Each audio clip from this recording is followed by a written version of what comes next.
Lukas pasal 15 ayat 11 sampai 32 mencatat tentang perumpamaan anak yang hilang. Perumpamaan ini sudah cukup sering kita dengar. Hari ini kita tidak akan membahasnya secara keseluruhan. Kita akan membahas beberapa bagian dari perumpamaan ini. Lukas 15 ayat 17 sampai 19 menuliskan, lalu ia menyadari keadaannya. Katanya, betapa banyaknya orang upahan Bapakku yang berlimpah-limpah makanannya, tetapi aku di sini mati kelaparan.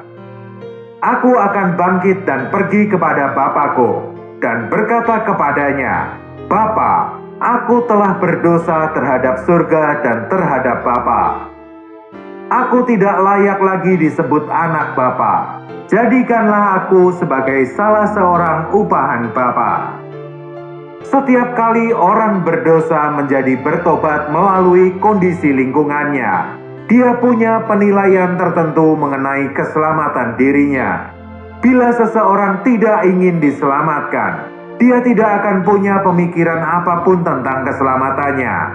Dia tidak peduli dan tidak mau diganggu dengan perkara ini.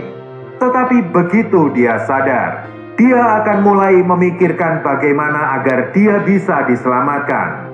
Bila kita menanyakan pada orang berdosa mengenai jalan keselamatan, kita akan menemukan bahwa orang itu memiliki pemikirannya sendiri tentang keselamatan. Setiap orang punya konsep dan evaluasinya sendiri. Anak yang hilang ini juga memiliki jalan keselamatannya sendiri. Dia berpikir bahwa saat dia melihat ayahnya akan memarahinya, sehingga dia menyiapkan jawaban. Warisan yang Bapa berikan kepadaku telah habis, tetapi Bapa adalah Bapa yang kaya dan punya banyak orang upahan. Jadikanlah aku sebagai salah seorang upahan Bapa. Bagi anak itu keselamatan bukan untuk menjadi seorang anak, tetapi hanya sekedar orang upahan. Jalan keselamatan yang dipikirkan oleh orang berdosa adalah dengan memberikan sesuatu dan menerima berdasarkan apa yang pantas diterima seseorang, yaitu dengan bekerja untuk orang dan menerima upah dari orang itu.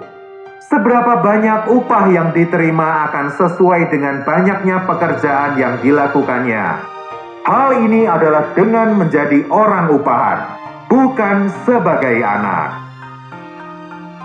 Lukas 15 ayat 20-22 menuliskan, maka bangkitlah ia dan pergi kepada bapaknya. Ketika ia masih jauh, ayahnya telah melihatnya. Lalu tergeraklah hatinya oleh belas kasihan. Ayahnya itu berlari mendapatkan dia lalu merangkul dan mencium dia. Kata anak itu kepadanya, Bapa, aku telah berdosa terhadap surga dan terhadap Bapa. Aku tidak layak lagi disebutkan anak Bapa. Tetapi ayah itu berkata kepada hamba-hambanya, lekaslah bawa kemari jubah yang terbaik. Pakaikanlah itu kepadanya dan kenakanlah cincin pada jarinya dan sepatu pada kakinya. Anak yang hilang itu pulang kepada ayahnya. Saat dia melihat ayahnya, dia mengulangi kalimat yang sudah direncanakan sebelumnya. Dia mengatakan bahwa dirinya tidak layak menjadi anak. Tetapi bagian jadikanlah aku sebagai salah seorang upahan Bapa tidak keluar dari mulutnya. Bukan karena dia tidak mau mengatakan hal ini, tetapi dia tidak punya kesempatan untuk mengatakan hal ini. Ayahnya merasa telah cukup mendengar dan tidak mau menunggunya selesai berbicara. Tetapi ayah itu berkata kepada hamba-hambanya, lekaslah bawa kemari jubah yang terbaik, pakaikanlah itu kepadanya, dan kenakanlah cincin pada jarinya, dan sepatu pada kakinya. Haleluya! Keselamatan itu menurut konsep Allah, bukan menurut konsep kita. Tidak ada orang di dunia ini diselamatkan menurut apa yang kita pikirkan, melainkan menurut apa yang ada di pikiran Allah. Yang ada di pikiran anak yang hilang itu hanyalah menjadi seorang upahan. Pikiran kita penuh dengan hukum, yang selalu berkenaan dengan mengerjakan sesuatu dan menerima sesuatu sebagai upah. Keselamatan memberitahu kita bagaimana Allah mau memperlakukan kita, bukan apa yang kita pikirkan tentang bagaimana seharusnya Allah memperlakukan kita. Menurut konsep kita akan selalu menjadi orang-orang upahan. Saat kita mengingat Tuhan, kita berpikir bahwa diri kita adalah orang berdosa, tetapi Allah menganggap kita sebagai anak. Kita berpikir bahwa diri kita pantas untuk binasa, tetapi Allah menaruh kita di meja perjamuan pesta. Kita mungkin berpikir bahwa diri kita tidak layak disebut anak, tetapi Allah melakukan lebih dari yang kita bayangkan. Puji syukur pada Tuhan, karena keselamatan bukan menurut pikiran dan konsep kita, melainkan menurut pikiran Allah. Ketika ia masih jauh, ayahnya telah melihatnya. Lalu tergeraklah hatinya oleh belas kasihan. Belas kasihan itu arahnya dari atas ke bawah. Bila anak itu datang dengan cara yang megah, tidak mungkin ayahnya menunjukkan belas kasihan kepadanya. Saat ayahnya melihat bahwa anak itu telah turun ke posisi pengemis, dan memang saat itu si anak telah menjadi pengemis, anak itu mendapatkan belas kasihan. Ketika kondisi kita di hadapan Tuhan seperti pengemis, Tuhan tergerak oleh belas kasihan. Kemudian sang ayah menyuruh para hambanya untuk mengeluarkan jubah yang terbaik dan mengenakan padanya, dan juga memasangkan cincin di tangannya, serta sepatu di kakinya. Ini menunjukkan kepada kita bahwa keselamatan menunjukkan kekayaan Allah dan bukan kemiskinan kita. Keselamatan memberitahu kita tentang betapa kayanya Allah kita. Sering kita berpikir bahwa diri kita tidak layak. Kita ragu apakah Tuhan mengampuni kita saat kita berseru kepadanya. Kita merasa diri kita tidak layak untuk berseru kepadanya. Tetapi pandangan kita tertuju pada hal yang salah. Ayah yang kaya memiliki kekayaan yang tidak terhitung. Dia tidak memikirkan berapa banyak yang telah dihabiskan anaknya. Beberapa orang mungkin berpikir bahwa dirinya sudah kehabisan cara untuk mengatasi dosa tertentu. Tetapi dapatkah kita berkata kepada Allah bahwa Dia tidak dapat melakukan apapun terhadap dosa itu? Seringkali kita tidak bertindak sebagai orang Kristen. Kita menjadi lemah dan berdosa. Dan hati nurani kita mengatakan bahwa kondisi kita tidak ada harapan. Tetapi hati nurani hanya memberitahu tentang kondisi kita. Sedangkan darah Tuhan memberitahu kita tentang cara Tuhan menangani kondisi kita.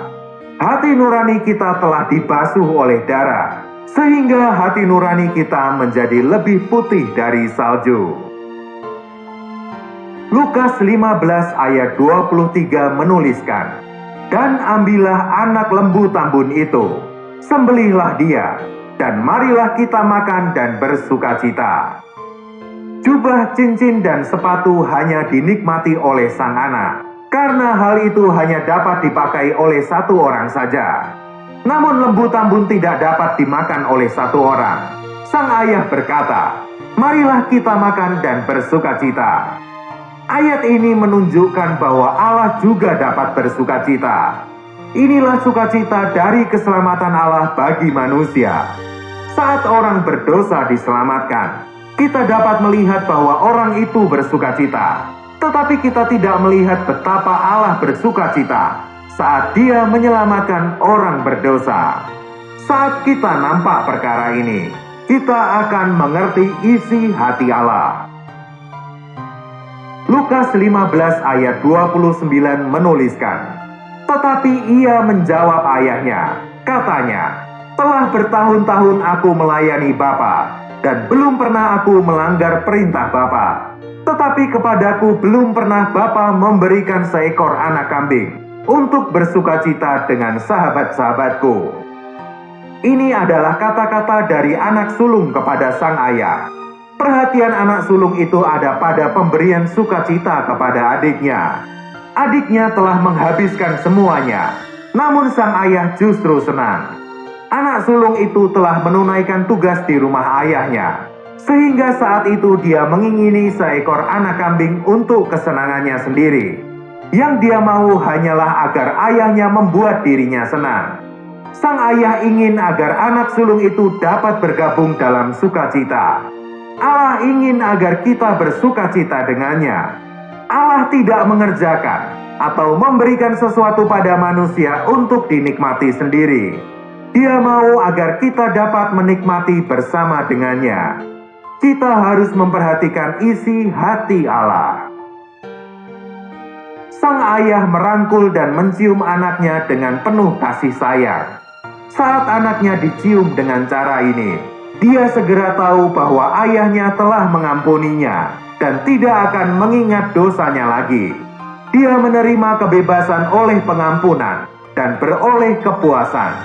Pada saat yang sama, saat anaknya sedang duduk di perjamuan pesta, hati sang ayah juga senang dan puas karena dia telah mendapatkan anaknya kembali. Banyak orang yang tidak menyadari bahwa saat seseorang diselamatkan, Allah bersukacita. Mereka berpikir bahwa Allah menyelamatkan mereka karena permohonan mereka yang kuat. Mereka tidak menyadari bahwa Tuhan senang menyelamatkan. Dalam menyelamatkan manusia, Allah bersukacita. Saat kita mendengar Bapa berkata bahwa dosa-dosa kita sudah diampuni, kita memiliki damai dan sukacita. Sayangnya kita hanya menikmati setengah dari sukacita itu. Kita belum masuk ke dalam sukacita Allah dan menikmati sukacitanya, serta membiarkan Dia menikmati sukacitanya atas diri kita.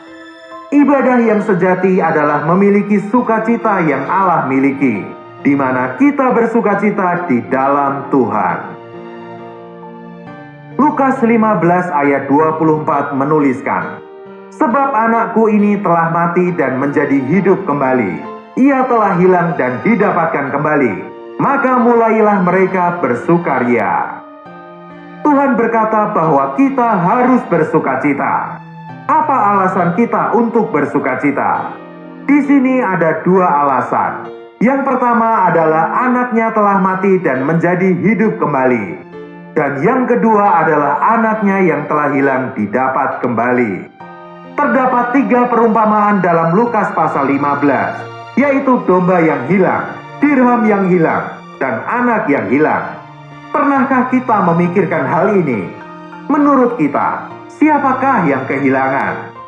Domba yang hilang itu kasihan. Mungkin dia meraba-raba di bukit yang tandus yang penuh bebatuan yang tajam. Dan mungkin domba itu juga jatuh ke dalam semak berduri. Kita sering lupa bahwa yang kehilangan domba itu adalah gembalanya. Kita mencari tahu kemana hilangnya dirham yang hilang itu. Tetapi kita lupa, perempuan yang kehilangan itulah yang kesusahan. Dalam perumpamaan anak yang hilang, kita selalu memperhatikan anak yang hilang yang miskin dan kelaparan. Dan kita hanya bersukacita atas berkat yang besar yang dia terima. Tetapi ayahnya lah yang kehilangan anaknya. Yang kasihan dan kesusahan adalah ayahnya. Inilah sebabnya sang ayah mengatakan bahwa anaknya yang telah hilang didapat kembali. Dan inilah sebabnya mereka bersukacita. Pernahkah kita berpikir bahwa saat kita berpaling dan menjadi taat, hati Tuhan akan bersukacita? Poin tertinggi dari Injil bukanlah untuk menunjukkan apa yang diterima oleh orang berdosa, melainkan apa yang diperoleh Tuhan. Kita harus memberikan diri kita sepenuhnya untuk Tuhan. Jangan berpikir tidak masalah bila kita sedikit menjadi dingin. Kita harus menyadari betapa Tuhan dirugikan dengan hati kita yang dingin, sekalipun itu hanya sedikit. Jangan berpikir bahwa tidak masalah bila kita mencintai dunia dan sedikit bercampur dengan dunia. Kita harus menyadari seberapa besar hal ini merugikan Tuhan. Setiap kali kita datang ke hadapan Tuhan, mempersembahkan diri sekali lagi kepadanya, dan menyangkal diri kita sekali lagi, Tuhan mendapatkan sesuatu, dan hal itu menjadi sukacita bagi Tuhan. Keuntungan dan kerugian pribadi kita tidak ada artinya. Yang penting adalah Tuhan mendapatkan sesuatu. Sungguh sesuatu yang luar biasa, bahwa setiap kali kita memilih untuk tunduk kepada Tuhan, kita membuat hatinya bersukacita. dan dalam hal ini Tuhan mendapatkan sesuatu. Tuhan dapat menciptakan alam semesta. Dia dapat memberikan sesuatu kepada manusia, tetapi Tuhan juga dapat kehilangan hati manusia. Tuhan tidak pernah memaksa manusia untuk berjalan di jalannya. Betapa bahagianya saat membayangkan bahwa Tuhan yang agung, yang maha kuasa, yang memiliki segalanya, yang adalah pencipta segala sesuatu, menginginkan sesuatu dari kita yang adalah debu dan tanah. Dia berkata, kita patut bersukacita dan bergembira. Kembalinya anak yang hilang menyebabkan Allah bersukacita. Allah yang memegang alam semesta ini bersukacita atas sedikit ketaatan dari kita. Konsekrasi bukanlah suatu pemaksaan atau konsesi, tetapi suatu jalan bagi kita untuk masuk ke dalam sukacita Allah. Hal ini membuat Allah bersukacita karena kita. Betapa menakjubkannya hal ini. Kiranya kita semua dapat masuk ke dalam sukacita Tuhan hari ini, dan kiranya kita semua dapat membuat Dia bersukacita. Tuhan memberkati.